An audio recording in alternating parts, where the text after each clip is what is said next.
ഇന്ന് വിദ്യാഭ്യാസ വകുപ്പ് മന്ത്രി ഒരു കാര്യം പ്രഖ്യാപിച്ചു. SSLC +2 പരീക്ഷാ തീയതികൾ പ്രഖ്യാപിച്ചു.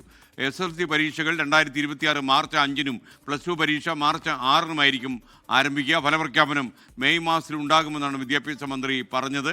കുട്ടികൾ ഒരിക്കൽ കൂടി പറയുന്നു, ഇനി നിങ്ങൾക്ക് അത്യാവശ്യം സീരിയസ് ആയി പഠനത്തിലൊക്കെ കേന്ദ്രീകരിക്കണം എന്നും പറഞ്ഞ് നിങ്ങൾ മുഴുവൻ സമയ പഠിത്തക്കാരായി മാറുകയും വേണ്ട. ജീവിതത്തിൻ്റെ എല്ലാ കാര്യങ്ങളും നമ്മൾ എൻജോയ് ചെയ്ത് മുന്നോട്ട് പോവുക, മയക്കുമരുന്ന് ഒഴികെ. SSLC പരീക്ഷകൾ മാർച്ച് 5-ന് ആരംഭിച്ച് മാർച്ച് 30-ന് അവസാനിക്കും. രാവിലെ 9:30-നാണ് പരീക്ഷകൾ ആരംഭിക്കുക. മൂല്യനിർണ്ണയം ഏപ്രിൽ 7 മുതൽ 25 വരെ നടത്തും. SSLC ഫലപ്രഖ്യാപനം മെയ് 8-ന് നടത്താനാണ് ആലോചന. ഹയർ സെക്കൻഡറി 1-ാം വർഷ പരീക്ഷ മാർച്ച് 5-ന് ആരംഭിച്ച് മാർച്ച് 27-ന് അവസാനിക്കും. 2-ാം വർഷ പരീക്ഷ മാർച്ച് 6 മുതൽ മാർച്ച് 28 വരെ നടക്കും. മെയ് 22-ഓടുകൂടി ഫലപ്രഖ്യാപനം നടത്താൻ കഴിയുമെന്നാണ് പ്രതീക്ഷയെന്നും മന്ത്രി വി ശിവൻകുട്ടി അറിയിച്ചു. SSLC പരീക്ഷകൾ 2026 മാർച്ച് 5-ന് ആരംഭിച്ച് മാർച്ച് 30-ന് അവസാനിക്കും.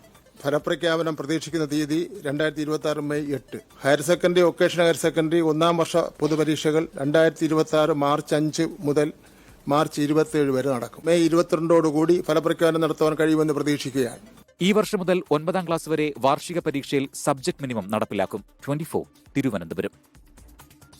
ലോകത്തെവിടെയായാലും ഏത് സമയത്തും 24 വാർത്തകളും ഓഗ്മെന്റഡ് റിയാലിറ്റി പാക്കേജുകളും എക്സ്പ്ലെയിനറുകളും വിശദമായി കാണാൻ ഞങ്ങളുടെ യൂട്യൂബ് ചാനൽ നിങ്ങൾക്ക് സബ്സ്ക്രൈബ് ചെയ്യാം.